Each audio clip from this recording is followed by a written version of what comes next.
নমস্কাৰ ফেসবুক লাইভলৈ আপোনালোকক আদৰণি জনাইছো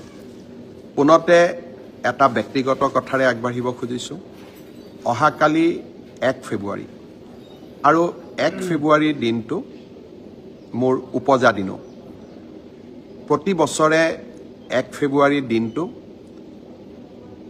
অতি সামান্যভাৱে উপজা দিন পালন কৰো ৰাতিপুৱা মোৰ ঘৰতে থকা মন্দিৰত পৰম পিতাৰ ওচৰত সেৱা এভাগ আগবঢ়াই তাৰ লগতে অসমবাসী ৰাইজৰ আশীৰ্বাদ বিচাৰো অহাকালি ৰাতিপুৱা ঘৰৰ মন্দিৰ ভাগতে চাকি এগছিৰে পৰম পিতা আৰু আপোনালোকৰ আশীৰ্বাদ বিচাৰিম অসমৰ ৰাইজৰ বাবে আৰু আমাৰ সমাজখনৰ বাবে মই যেন কাম কৰি যোৱাৰ বাবে আপোনালোকৰ আশীৰ্বাদ লাভ কৰোঁ আপোনালোকৰ পৰা অফুৰন্ত প্ৰেৰণা পাওঁ তাৰ বাবে আজিৰ দিনটোতে আকৌ এবাৰ আপোনালোকৰ আশীষ বিচাৰি মই এই ফেসবুক লাইভ আৰম্ভ কৰিছোঁ উপজা দিনটো বহুজনে মোক জনাই যে আপোনাৰ উপজা দিনটো আমিও পালন কৰিছোঁ মই এটাই অনুৰোধ কৰিম যে আপোনালোকে যদি কোনোবাই বিশেষকৈ আমাৰ দলৰ কাৰ্যকৰ্তাসকলে মোৰ উপজা দিনটো পালন কৰিব বিচাৰে মই ভাবো যে মোৰ আপোনালোকে মাত্ৰ অকণমান আশীৰ্বাদ কৰিব আৰু সেইখিনিৰ জৰিয়তে উপজা দিনৰ পালন হ'ব কাৰণ আপোনালোকৰ মনৰ পৰা দিয়া আশীৰ্বাদতকৈ উপজা দিনৰ তাতকৈ ডাঙৰ উদযাপন একোৱেই হ'ব নোৱাৰে 56 বছৰত ভৰি দিম ৰাইজৰ আৰু আপোনাসবৰ পুনৰ এবাৰ আশীৰ্বাদ বিচাৰিলো আজি আমাৰ ৰাজ্য চৰকাৰৰ কেবিনেটৰ এখন বৈঠক অনুষ্ঠিত হৈছিল কেবিনেটত আমি কেইবাটাও গুৰুত্বপূৰ্ণ সিদ্ধান্ত লৈছিলো তথাপিতো আজি মনত ভাল লগা সিদ্ধান্ত এটা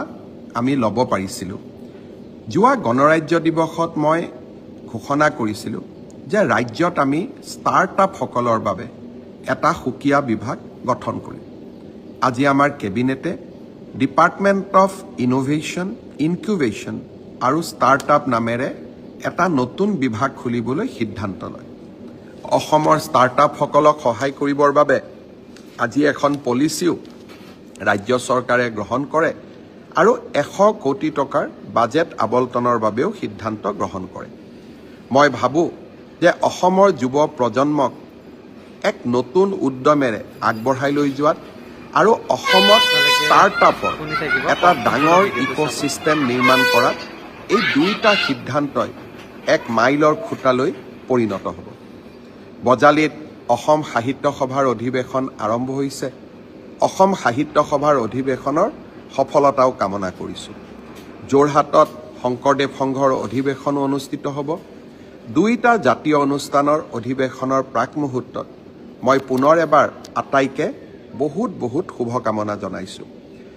অসমীয়াই ধ্ৰুপদী ভাষাৰ মৰ্যাদা লাভ কৰাৰ পিছত এইবাৰ প্ৰথমবাৰৰ বাবে সাহিত্য সভাৰ অধিৱেশন আৰম্ভ হৈছে ৰাজ্য চৰকাৰে এই বছৰটো কিতাপৰ বৰ্ষ হিচাপেও পালন কৰাৰ সিদ্ধান্ত লৈছে মই ভাবো যে এই দুইটা সিদ্ধান্তৰ পটভূমিত এইবাৰৰ সাহিত্য সভাৰ এক নতুন ভূমিকাৰ বাবে সাজু হ'ব লাগিব ধ্ৰুপদী ভাষা অসমীয়াক প্ৰতিনিধিত্ব কৰি চিৰ চেনেহী ভাষা জননীক বিশ্বৰ দৰবাৰলৈ লৈ যোৱাৰ বাবে অসম সাহিত্য সভাই সুন্দৰ আলোচনা কৰি এখন কৰ্মসূচী প্ৰস্তুত কৰক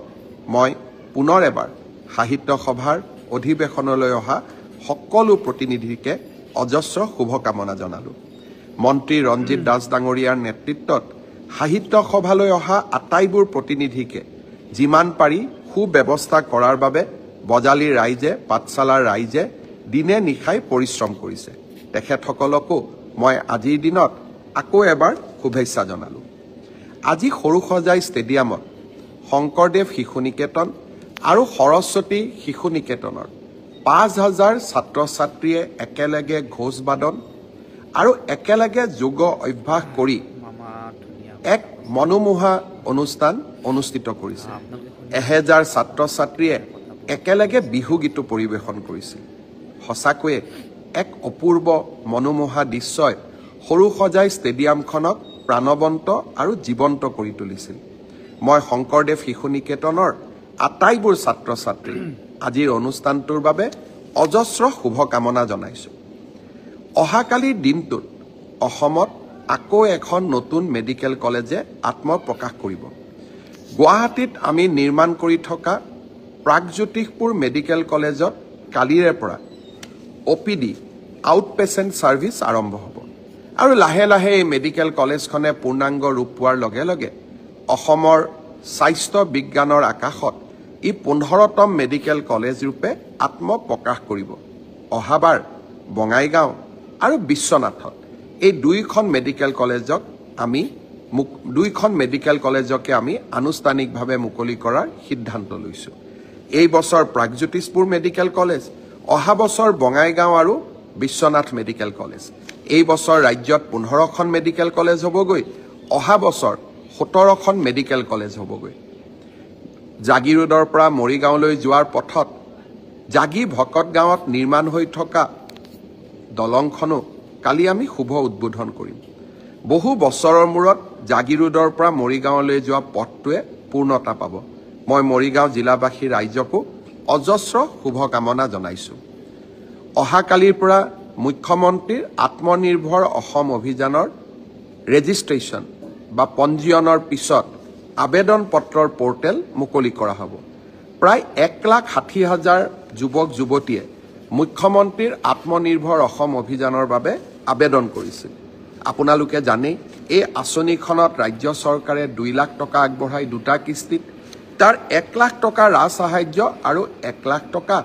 আমি চৰকাৰক 5 বছৰ পিছত সৰু একোটা ইনষ্টলমেণ্টত উভতাই দিব লাগিব। অহাকালিৰে পৰা আবেদন পত্ৰৰ পৰ্টেল আমি মুকলি কৰি দিম। আপোনালোকে আবেদন কৰিব যাতে ছেপ্টেম্বৰ মাহৰ আগতে আমি চিলেকশ্যনৰ প্ৰক্ৰিয়া সমাপন কৰিব পাৰোঁ। অহাকালি এবাৰ দিনটো মোৰ উপজা দিন। অসমৰ কাৰণে কৰি অহা কিবা এটা ভাল কামক পৰ্যবেক্ষণ কৰিব যোৱাৰ বাবে অহাকালি মোৰো এটা সৰু ইচ্ছা আছে। সেইকাৰণে অহাকালি জাগিৰোডৰ ছেমি কণ্ডাক্টৰ উদ্যোগৰো নিৰ্মাণৰ অগ্ৰগতিৰ বুজ ল'বলৈ যাম। কাৰণ মই বিশ্বাস কৰোঁ অসমে এতিয়া প্ৰতিদিনৰ যুগৰ পৰা ছেমি কণ্ডাক্টৰ যুগত প্ৰৱেশ কৰিছে। এডভান্টেজ অসমৰ দ্বিতীয় সংস্কৰণ 25 আৰু 26 তাৰিখে অনুষ্ঠিত হ'ব। ভাল ভাল নতুন নতুন খবৰ আহিব বুলি আমি আশা কৰিছোঁ। অসমত যাতে উদ্যোগীকৰণৰ এটা বাতাবৰণ আমি নিৰ্মাণ কৰিব খোজোঁ। চাওঁতে চাওঁতে ঝুমুৰ নৃত্য